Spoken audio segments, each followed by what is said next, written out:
السلام عليكم متابعين قناة هبة ستوريز. اليوم فيديو جديد بلا ما نطول عليكم في المقدمات. أنا سميتي عبد الرحيم وعندي 24 عام. كنت عايش حياتي عادية الحمد لله، واخا كانت شي مشاكل لكن ديما تنخليهاش تأثر على النفسية ديالي، لأن كاين من غير اللي عنده الرعب. ديما تنقرا قصص تاع الناس اللي عندهم مشاكل أكثر وكبرت تنسى ديالي وما تتبقى قيمة المشاكل اللي قدامهم. المهم قصتي بدات فاش كنت كندير واحد البحث على كائنات الظلام، حيت الصراحة كلشي تيخاف من هاد المخلوقات اللي تتعيش في الظلام. وبقيت تنقلب من موقع لموقع ومن صفحة لأخرى، ما لقيت حتى شي حاجة على هادي. تقنع الفضول اللي كان فيا، والو مشيت لشي كتب حتى هما تلقى نفس الكلام والقصص، واخا كانت أحداث واقعية بلسان باحثين وعلماء في هذا العالم، وحتى شهادات أطباء نفسيين اللي عانوا حالات الناس دازوا من هاد التجارب. صافي عيت من داك الشي وفقدت الأمل بلي راه هادي نلقى شي حاجة اللي غادي ترضي الفضول ديالي. ما علينا، قلت ننزل نتسركل شويه ونبدل الجو، نشم شويه الهواء برا الدار. كان الليل والظلام في الزناقي بحال الضو مقطوع، وبقيت تتخيل الصور تاع الجنون وتحضير الشياطين اللي كنت تنشوف في الانترنت اللي تتخلع الناس. بقيت تنمشي وتفكيري صالح معهم. ما نقولش ما كنتش مخلوع، لكن بحكم انا ديما تنشوف هاد التصاور كانت الخلعه ناقصه شويه. سمعت صوت التليفون تيصوني وانا نجاوب. الو. الو عبد الرحيم، انا هيثم. لاباس عليك؟ فينك صاحبي؟ من قبيل وانا تنصوني عليك في الفيكس. لاباس الحمد لله، انا راه خارج من الدار. فينك نتايا دابا؟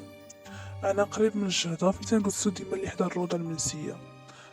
حتى انا قريب من تما 5 دقائق ونكون عندك. المهم تلاقيت مع هيثم وبقصنا الهضره تجبد هضره، وحتى هو عزيز عليه بحال هاد المواضيع، حيت هو اصلا صحفي وتركز على هاد المواضيع اللي كتثير الجدل ديال الناس. وقلت هذه هي الفرصة، وعاودت ليه كلشي بالتفاصيل الممل، وطلبت منه يعاوني ويشوف لي شي قصة تكون مرعبة من الذوق تاعو، لكن تكون واقعية وحقيقية. قال لي صافي، انا هذه غنشوف لك شي وحدة تكون من النوع اللي تعجبك. وهنا وصلت واحد الوقت في الليل، تفرقنا ورجعت انا للدار وقريت واحد القصة تاع التستحل الاسود اللي ما حركت فيا والو. كان داك الشي ولا عندي عادي.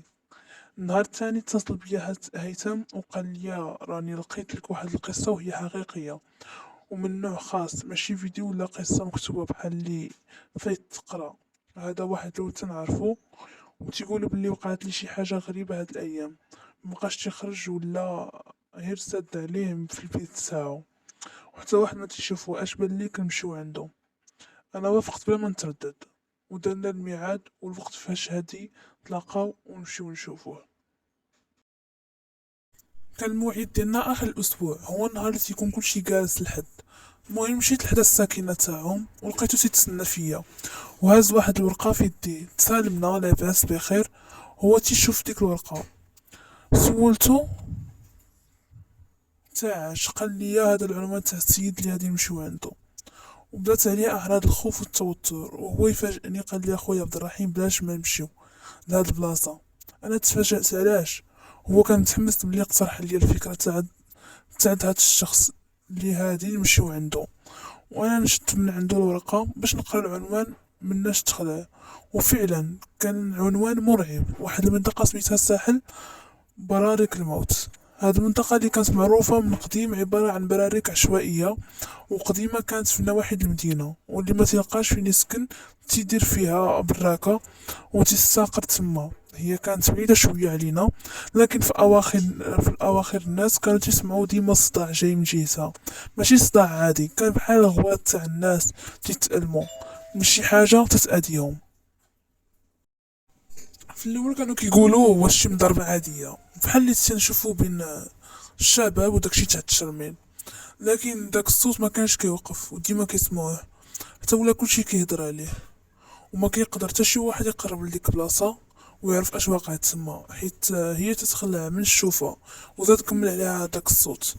المهم تجمعوا كلشي ومشاو وقالوها للبوليس. فعلا ملي سمعوا البوليس بالمره تاع الغوات جاو شي وحدين ومشاو يشوفوا اش واقع ويحلوا المشكل. لكن عاد ما زاد كتر صداع الغوات تما، ولاو الناس يسمعوا حتى الغوات تاع البوليس، وكبر الموضوع ومشاو خبروا الاعضاء الاخرين اللي في الكوميساريه باش يجيبوا الدعم. هذا اللي كان جاو وطوقوا المكان ومنعوا اي واحد يدخل ولا يقرب من هاد البلاصه حتى يشوفوا اش واقع تما، واش اللي ويعرفوا شنو غيوقع من بعد. واللي كانوا عارفين هاد الناس هو بلي دوك البوليس اللي جاو في الاول كلهم ماتوا من غير واحد اللي خرج من دوك البراريك وتيغوت بهستيريا وباغي يجري وتعلف، ما عارفين يمشي ولا فين يجي. قالوا واش شي واحد اللي هجم عليه، لكن ملي قربوا منه لقاو عينيه بجوج محيدين من بلايصهم بواحد الطريقة مفزعة، بحال الا محيدهم شي واحد بيدو، ووجهو عامر بالدم وتيغوت. عيطوا الاسعاف جاو هزوه فيها، وفي الطريق بدا تيقول شي كلام ما مفهومش وتيغوت. جنون جنون. كلاو ليا عينيا واحد شويه، خدا واحد الحديده كانت في الاسعاف حديده عاديه، وما عرفوش كيفاش تبح بها العنق تاعو وقتل راسو بيديه. ملي سمعوا الناس هاد الحاجه ما بقى حتى واحد يقدر يقرب من المنطقه، واي واحد زعمو دخل تما تسمعوا غير غواتو وما تيبقاوش يشوفوه مازال تما تيبقى. تجمعوا الناس واتفقوا بلي هادي يشعلوا العافية في ديك المنطقة باش اللي فيها يخرج ويتوضح لهم الأمر شوية. بالفعل شعلوا العافية في المكان. لما يخرج تما شي واحد وما بقاش يسمعوا الصوت الغوات اللي كاين تما، وما عارفين بلي حتى واحد ما خرج من تما من غير البوليسي اللي كانوا محيدين ليه عينيه وانتحر قبل ما يعرفوا منه والو على ساحل باب برارك الموت. ملي طفات العافية وتحبس الصوت زعمو شي وحدين وقالوا على المكان من بعيد وتفاجئوا ما بان والو، لا جثث ولا اي حاجة. المكان خاوي مهجور ما فيه حتى واحد، ورجعوا في حالهم خايفين. لو وقع ليهم بحال ما جرى للناس اللي كانوا تما، وخا ما عرفوش اش وقع ليهم. من داك الوقت من داك الوقت تسمات المنطقة باسم ساحل برارك الموت، وكل شي تحول من حداها بقات معزولة، حيت اللي تيدخل ليها ما تيخرج هي، ولا حتى ميت ما تيبقاوش يشوفوه. كل شي لا كبير لا صغير ولا عارف انه ممنوع الدخول لهاد المنطقة. وحنا هذا هو اول واحد تنسمع به ساكن في هاد البلاصة، هو اللي عندنا العنوان تاعو كنا بغينا نمشيو نشوفوه. اول ما قريت العنوان كنت بغيت نقول ليهم بلاش ما نمشيو لعندو، هادشي فيه الموت، نقلبو على شي حاجة تانية. انا باقي بغيت نعيش لكن الفضول ما خلانيش اثر على تفكيري. بديت كنت نقول مع راسي وانا دابا راه بديت وخاصني نكمل، وهذا هو علاش كنت تنقلب من الاول. سولت هيثم واش عادي تمشي معايا هيثم ولا نمشي بوحدي. قال هادي عادي نمشي معاك، ما يمكنش نخليك بوحدك. صافي تأكدنا بلي حنا خاصنا نمشيو لهذا المكان، وشدينا الطريق كانت طويلة شوية لكن ما حسيناش بها، حيت كنا متحمسين وفي نفس الوقت كنا مخلوعين. كل واحد فاش تيفكر وتتخيل المنطقة كيفاش هادي تكون. وصلنا لتما وباقي النهار كان تما تيبان خاوي، وكاين شي بارك قدام تيبان منهم الرعب وشي عظام تاع الحيوانات في الارض. حسينا بالخلعة، وانا ما عمرني حسيت بهذا الاحساس تاع الرعب، حيت انا كنت غير تنقرا القصص المرعبة، وانا دابا تنعيشها واقعيا حدا هاد البرارك اللي ماتوا فيهم مجموعة تاع الناس. كان الجو فيه ضباب بحال غادي تصب الشتا. تخيلت وهيثم مبقيتش تنسمع منه والو، حتى هو بحال مصدوم. تحكمت في راسي وبديت تنسمع شي اصوات غريبه، وتنحس بلي بحال تبعنا شي واحد. تنتلفت بالخلعه وتنبغي نهرب لكن ما تلقى حتى واحد. المهم كملنا الطريق انا وهيثم حتى وصلنا بالضبط للبراكه تاعت الراجل اللي بغينا. كانت تتخلع غير من الشوفة بحال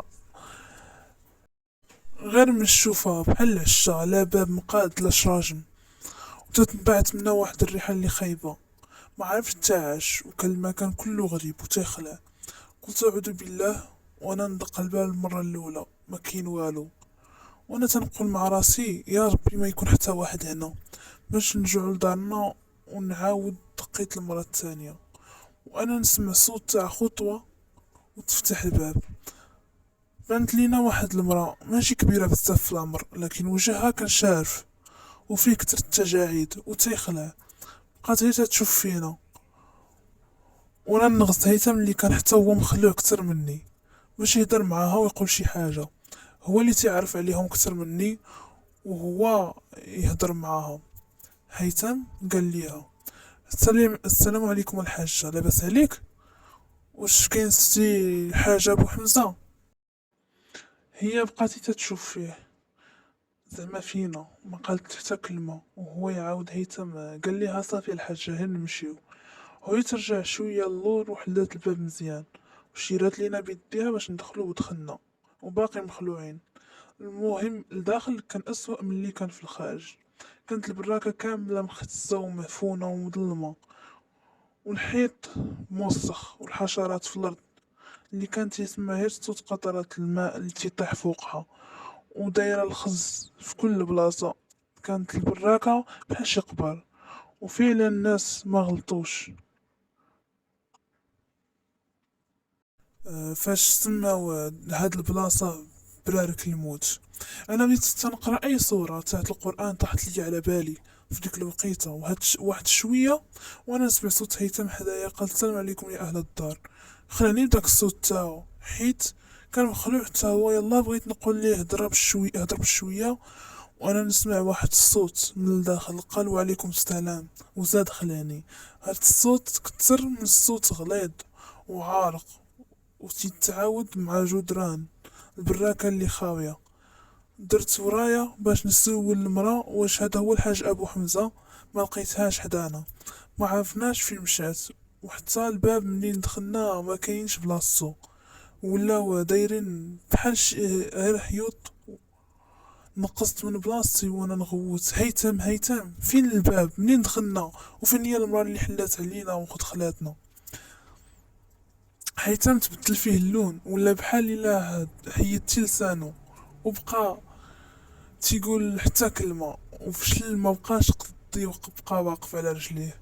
وهذاك اللي ما عرفناش شكون اللي كاين لداخل كان تيسمع فينا، هو يعاود يقول تفضلوا دخلوا عندي وانا نفهمكم واش كاين، تفضلوا.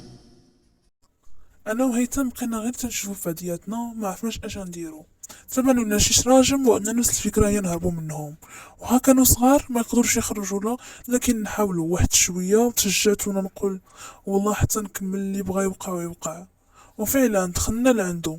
انا كنت متوقع ان هادي نلقى شي حاجه من غير الانس، لكن لقينا واحد الانسان جالس في كرسي المواقين وكان كبير في العمر، وكاينه حدا واحد الكاشة في الارض كامله وسخ وغبره.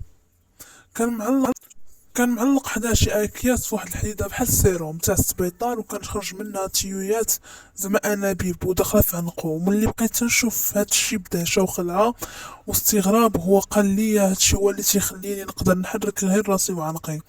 انا ما بقيتش عارف اش نقول ليه، بغيت نبتسم ما قدرتش ندير حتى حركه، لاني فشت في وجهه كانت يخلع، ما كانتش عنده واحد العين وكانت محيدة من المكان ديالها، وتيبان العظم تاع الجمجمة تاعو. والعين الثانية كانت بيضة تماما، كان بصير ماشي شوش. وهنا خلعني، وبقيت تنفكر مع راسي اش دار هاد الانسان حتى تلاح في هكذا، واش اللي خلاه يبقى هنا اصلا. بقيت هي سارح ما عرفت اش هادي نقول في داك الوقت. واحد شوية هيثم قطع داك السكون اللي كان وقال لي هيثم الحاجة ديك المرا اللي حلت لينا الباب فين مشات؟ هو حضر راسو وقال ببساطة رجعت من البلاصة منين جات. رد عليه هيثم ما فهمتش من بلاصة، وهو يبتسم بألم وبقى يشوف في الأرض وقال رجعت البلاصة اللي تحت رجليك اللي كنا غادي نرجعو ليها، زعما كيقصد التراب. انا مع الخلعه وهو بحال عاود فكرنا في الموت قلت واحد الايه تاعت القران بصوت منخفض وهو يسمعها وتعصب، والملامح تاع وجهه تبدلات، وغوت عليا وقال لا ما تعليش صوتك، ما تقراش القران هنا، لا سمعوك غادي يخرجوا، ما تخليهمش يسمعوك عافاك. وكأن كلامي ضغط على الاعصاب ديالو، وبقى تيعاود ما تقراش القران. هنا الا سمعوك غادي يخرجوا، ما تخليهمش يسمعوك عافاك. انا تصمت بلاصتي بالخلعه تاع الصوت تاعو، هيثم وتكلم وصول بصوت الخلعه اكثر مني هاد المره. والباب اللي دخلنا منه علاش ما بقاش كاين. الراجل رد عليا وحتى هو مخلوع بحالنا ملي سمعني قريت القران. الباب كانوا خاصو يغبر حيت القبور ما فيهاش ابواب. وانا نتفزع مرة اخرى وهدرت بلا ما نفكر وقلت ليه قبور؟ واش حنا في القبر انتاش كتخربق؟ وملي انا تنغوت بصوت عالي وجهود زاد تبدل وجدات القلعة اكثر منا، وتشوف في جنابو بيستيريا واخا هو ما تيشوفش، تتلفت بجنابو بحال الا تيشوف. دار جهة هيثم وقال ليه عافاك خلي صاحبك ما يغوتش، انا ما بغيتهمش يرجعوا، ما بغيتهمش يرجعوا. انا غوت عاوتاني. شكون هادو اللي ما بغاتيش يرجعوا؟ انا علاش تتكلم من الحاج؟ هاد المره هيثم اللي رد عليا وقال لي دابا غير سكت وخلينا نعرفوا الموضوع واش اللي واقع بالضبط. انا رديت بعصبيه اش من موضوع ولا لقينا الكحله؟ هو قال بلي حنا في قبر، واش عارف اش هاد الشي؟ راه يعني حنا دابا ميتين ومدفونين تحت التراب. هيثم انت غير صبر ونقص من الغوات، حنا غادي نعرفوا اش كاين. وبقات يدور عينيه في القرن اللي حنا فيه ومخلوع. الراجل قال بالتوسل خلوني نشرح لكم، انا غادي نعاود لكم كل شيء. وقبل ما ينطق حتى شي واحد منا بدا يحكي لينا بسرعه. ابو حمزه قال انا كنت خدام شيفور تنسوق واحد الكاميو تاع نقل البضائع، وكنت عايش من هاد الخدمه بخير الحمد لله. واخا كانت خدمه صعيبه لكن هذا هو القدر تاع الله. واحد النهار جاو عندي شي ناس باين عليهم الاثرياء باللبس والطوموبيلات فجاو راكبين. جاو تيسولوا عليا انا بالضبط، مشيت عندهم بداو تيشكروا فيا وتيقولوا ليا بلي تيسمعوا عليا كلام مزيان، والناس عاودوا ليهم عليا وعلى خدمتي متقونه، وباللي انا تنوصل الامانه في الوقت. وبزاف تاع الهضره الزوينه من بعد دخلوا في الموضوع على الجو وقالوا بلي انا غادي نوصل ليهم واحد كاميو تاع السردين المعلب. وانا وافقت وسولت على الخلاص تاعي واش هما اللي غادي يخلصوني ولا الناس اللي غنوصل لهم هاد الشحينه. بقاو تيشوف بعضهم وقالوا ليا واحد ملي ترجع حنا اللي غادي نخلصوك وغادي نتهلاو فيك مزيان. لحد هنا كان كلشي غادي مزيان، لكن اللي ما كانش مزيان هو العنوان اللي غادي نوصل ليه هاد الشحينه. الطريق تاعو خاصنا ندوزو من المنطقه اللي كنظن بلي راكم عرفتوها. اول ما شفت كلمات براريك الموت تراجعت على كل شيء. انا راحل عندي ولاد صغار وخاصني نكبرهم وما بغيتش نيتمهم، لكن الفلوس اللي عرضوا عليا غراتني وزدت الازمه اللي كانت فيها داك الوقت. الزوجه نتاعي كانت حامله وعندي مصاريف كتار، وكانت الحركه عيانه وانا محتاج لهادوك الفلوس باش نخلص الكرا تاع الدار والعديد تاع الكريدي اللي كان عليا. واضطرت باش نوافق ونمشي لهاد البلاصه. قبلت وشرجوا لي الخدمه الحموله في الشاحنه، وكان وقت الانطلاق تاعي مع 5:30. كان هذاك الوقت في فصل الشتاء تيكون فيه النهار قصير ودغيا تغرب الشمس. الحمولة كانت تقريبا شي 50 صندوق كملوها، وركب معايا واحد من الرجال صاحب الحمولة وشدينا الطريق.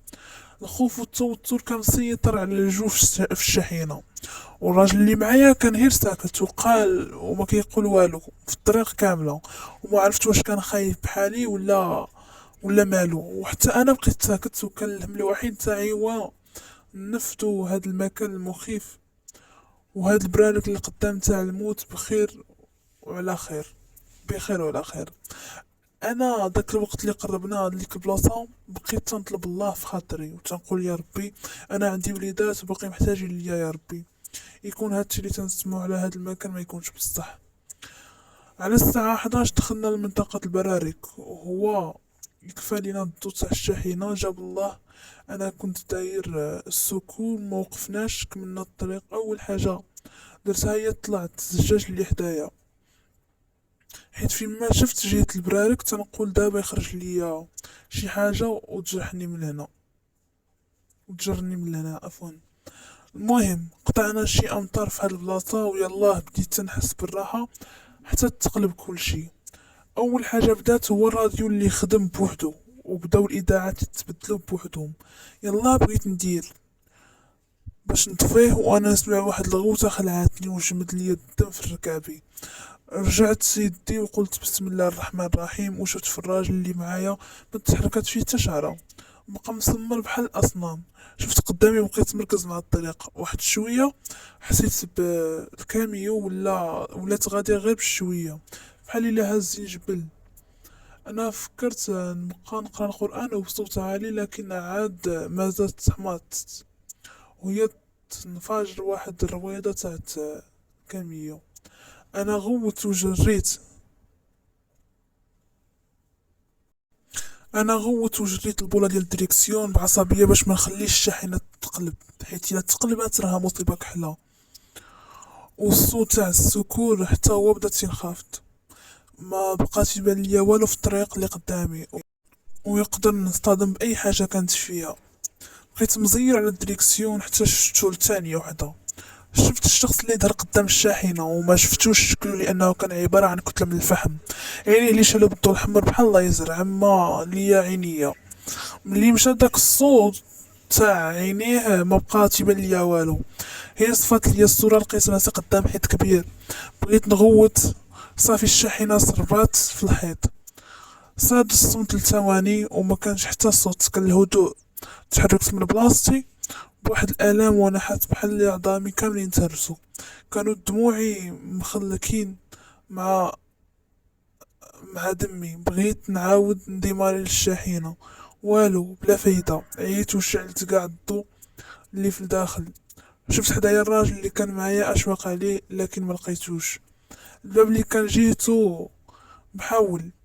انا خفت لا يكون طاح من الشاحنة، نمشي يكون طاح من الشاحنة.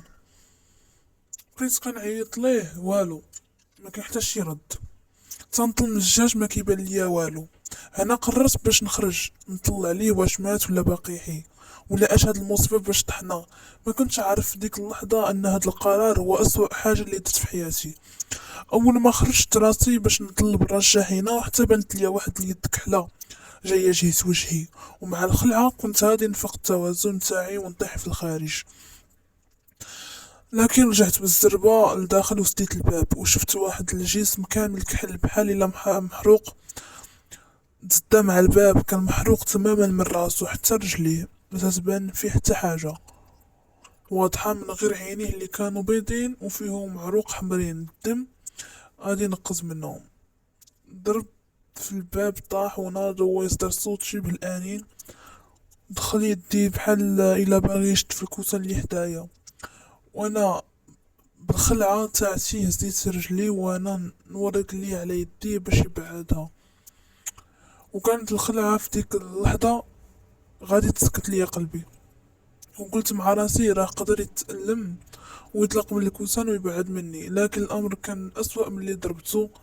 تقطعت لي يدي وهو يغوت واحد الغوطة زلزلت المكان كامل. هو يرجع للور. الصوت اللي سمعت منه ما كانش عادي، كان بحال صوت الوحوش والحيوانات. الفكرة اللي طاحت في راسي هي نسيت الباب منين كان باغي يدخل، ورجعت كمشت في بلاصتي وما قدرتش نحيد عينيا من جهة الباب، وبقيت نردد في القرآن والأذكار. اليد اللي بقات حدايا تاعو كانت تاع انسان، لكن هو ماشي بنادم. انا حاولت نشوف تاني اش كاين في الخارج، لكن غير منزاش باش نعرف واش هو ماشي ولا باقي، مشى ولا باقي. والاسوأ انه ما مشاش باقي، وهاد المرة ماشي غير بوحدو. كانوا بداو تيتجمعوا.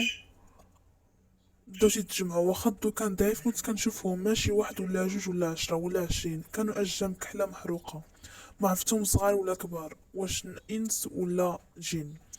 هادو كانوا هما سكان برارك الموت اللي الناس كانوا تيحكيو عليهم، وطلعت القصة بحال بصح. هادو هما الناس اللي تحرقوا وماتوا في داك البرارك. بداو كلهم دايرين بالشاحنة، وشافوا فيا من الزاج. طلعوا لفوقها وبداو تيضربوا فيها بيديهم من برا، بيديهم من برا. كانوا مدورين بيا تما بأعداد كثيرة.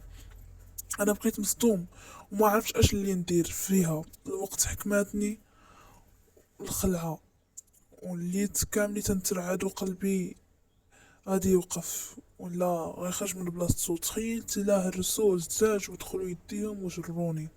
بقيت غير تنغوت وتنتقلب وتنطلب مساعدة، والو ما كاين اللي يسمعني في داك الخلا. كانوا غير هما اللي بقاو تيزيدو يضربوا في الكاميو كتر وكتر وكتر وكتر. في واحد اللحظة ما بقاوش يضربوا ونزلوا كاملين من الفوق، رجعوا كاملين للور، وبقيت تنسمعهم تيهضروا بكلام جماعي ما مفهومش، مرة بأصوات رجال ومرة بأصوات العيالات، ما فهمت والو. المهم هو انهم يبعدوا مني. هزيت راسي في الزجاج نشوف فين مشاو في الظلام، لكن ما بقاش يبان لي حتى واحد فيهم، ورجعت تاني الهدوء وصمت اللي حتى هو تزيد من الخلعة اللي فيا. في هذاك الوقت بقيت تنفكر في شي حاجة اللي غادي ندير. شفت في جهة الطريق متيبان ليا والو، وانا تنموت بالخلعة. هادشي اللي وصل ليا، وهذا هو الحل اللي كان عندي، ما يكونش نبقى حتى احنا هنا حتى الابد. يا الموت وسط هاد الشاحنة، يا نموت وانا تنحاول نهرب. كاين احتمال كبير الا هربت من الطريق منين جينا نقدر نقد بحياتي، واحتمال اكبر انهم يشدوني حدا الباب ونموت. ما كان عندي حتى شي حل تاني. هزيت راسي وشهدت الشهادة تاعت الموت وحليت الباب وعطيتها للجري، وبلا ما نلفت ولا نعرف فين تنجري. تعكت في شي حاجة وعاودت نط بالزربة تنجري بكل جهد اللي فيا، وعندي يقين بلي انا نقدر نهرب ونبعد من هنا. لكن ما كنتش تنشوف حتى فين تنحط رجليا. عاودت تعثرت وتحت، وهاد المرة طاح فوق مني شي واحد منهم، كان ثقيل عليا. يلا بغيت نفلت منه ونوض نكمل على الجري، وهو يشدني واحد تاني من يديا والثالث من راسي، صافي تجمعوا عليا. كل واحد مني شدني وجروني باش يرجعوني جيت الشاحنة. مع الوقت قدرت نحرك راسي، اخيرا شفت اللي ما كنتش متوقعه. باب الشاحنة الخلفي محلول، والصناديق اللي كانت فيها كلها مبعثرة بالبلاصة، والراجل اللي كان معايا كان واقف معاهم، هو اللي تيليح ليهم الصناديق. هي ما كانت صناديق تاع السرديل، هذا لحم الانسان مقطع واعضاء بشرية. بقيت مصدوم من هاد الواقعة اللي شفت، وداك الراجل اللي كان معايا شافني وبدا تيضحك، قال لي بسخرية معليش الحاج، هنا جبناك نخليوك هنا للاخوان. لا، ولكن هما محتاجين شي واحد يبقى عايش معاهم هنا باش يخدمهم. انا مهمتي ثلاث، ملي وصلتك حتى هنا يلا اسمح لي وخليتك على خير. كمل كلامه وانا باقي مصدوم. بقيت تنضرب بوحدي وتنقول اش تتقصد، يعني الحمولة كانت غير قالب باش نجي لهنايا، وكيفاش انا نخدمهم؟ اش تتقول؟ انا ما فاهم والو. بقيت تنغوت تما وانا ما فاهم والو، انا ما فاهم والو بحال المجنون. في اخر الامر ما عقلت على والو حتى لقيت راسي في هذا المكان بحال كيما تتشوفوا دابا، وما عرفتش شكون اللي جابني هنا ولا شكون اللي لصق ليا هاد التيويات في عنقي من داك الوقت وانا هنا. لا انا حي ولا ميت، ما نقدر نخرج حتى نتحرك. اللي كنت نحاول كل مره نهرب به والعذاب اللي دوزو عليا هو اللي شلني وما بقيتش نقدر نتحرك. المهم هو خلوني عايش وما قتلونيش. بقيت كنشوفهم كل يوم في النهار تيتصيفوا بحال الانسان، وفي الليل تيوليو عفاريت ممسوخه باجسام محروقه، تياكلوا اللي لقاو حتى بعضياتهم. انا خلوني معاهم بحال الخدام، لكن انا متنقدرش نتحرك. لكن انا ما كنقدرش نتمشى. المهم على امل ان واحد النهار غادي يجي شي واحد اللي ياخد بلاصتي معاهم. ابو حمزه كمل لينا الواقعه اللي خلات يكون في هذا المكان، وبقى وجهه مركز بيه جهتنا بحال اللي تيشوفنا. انا صافي الخلعه اللي ما عمرها ما شداتني حسيت بها، كانت غادي تسكت ليا قلبي. في هاد اللحظه هو باللي سكت انا دورت راسي وانا نشوفهم. شفتهم كانوا رجال ونساء، شي غادي على رجليه وشي تيزحف في الارض، كلهم تيشوفوا فيا انا وهيثم. حتى هو شافهم بدون شعور، بدينا تنجري كل واحد شد جهه، لكن سمعنا الصوت تاع ابو حمزه هو تيقول هي رجعوا فين غادي تهربوا، راه ضروري شي واحد فيكم يكون بلاصتي. خاصهم يدي واحد منكم براريك الموت، حتى واحد ما تيدخل ليها من غير الموت. ما ديناهاش في كلامهم، بقينا تنجريو. هما قربوا لينا وبغاو يشدونا وانا كنغوت. هي هي اش المعمول دابا؟ اش غادي نديرو؟ وصلنا حدا واحد الشرجم كان عالي، هو الحل الوحيد اللي عندنا. شبك يديه وقال لي نقز انت الاول وطلعني معاك. رحت شفت في ديك المخلوقات قربوا لينا وقلت لها ولا شدوك. هو يغوت قال لي ما كاينش الوقت، يلاه نقز ولا غادي نموتو بجوج بينا. ما عندي ما ندير، طلعني لداك الشرجم وتلقت. يلا بغيت نمد ليه يديا باش نديه معايا وانا نسمع الغوات تاعو، ما بقاش يبان ليا. وسط داك العرام اللي داروا عليه دوك المخلوقات ما بقيتش عارف اش غادي ندير. ومبقاش يمكن ليا نعتقو. نقصت للخارج وهربت، بقيت تنجري بحال الهبيل، تنجري وتنحمد الله اللي خرجت من تما. وبقيت تنغوت بحال المجنون حتى وصلت لواحد المكان اللي فيه النس وتحت في الارض. وبقيت غير تنتمتم وتنغوت ما عارف اش نقول. تجمعات عليا الجوقة تاع الناس، بغاو يعرفوا اش وقع ليا، لكن فين هو اللسان اللي غادي يتكلم؟ اللي ما فهموا فيا والو داوني للمستشفى. بقيت شهرين كاملين في صدمة عصبية في هاد السبيطار. ملي شافوني ما تعافيتش من اثر الصدمة، داوني لمستشفى الامراض العقلية والنفسية. حتى واحد ما كان مسيخ كلامي ولا حتى مستعد باش يسمعو ولا يعرف شي حاجة على براريك الموت. ما بقيتش تنقول ها الباقية حتى واحد، حتى عاودها لكم الآن. دازت شهور على هاد الشي وانا ما تنخرجش من المستشفى، وتنسمع شي وحدين تيقولوا بلي الناس ولات تختفي وتلقى وجوتات مسروقة منها الأعضاء. أنا عرفت شكون هذا. هيثم هو اللي بها خدام لدوك الموتى تاع البراريك الموت. وانا ديما تنحس براسي منهم، حيت حتى انا ميت وانا عارف هيثم جاي هديني باش ياكلوني ولا نكون خادم ليهم. في كلا الحالتين هتكون نهايتي تما وسط متفحمين اكل البشر في براريك الموت. كانت هذه القصة اليوم اللي متشبعة بالرعب. كنتمنى تكون تعجبكم.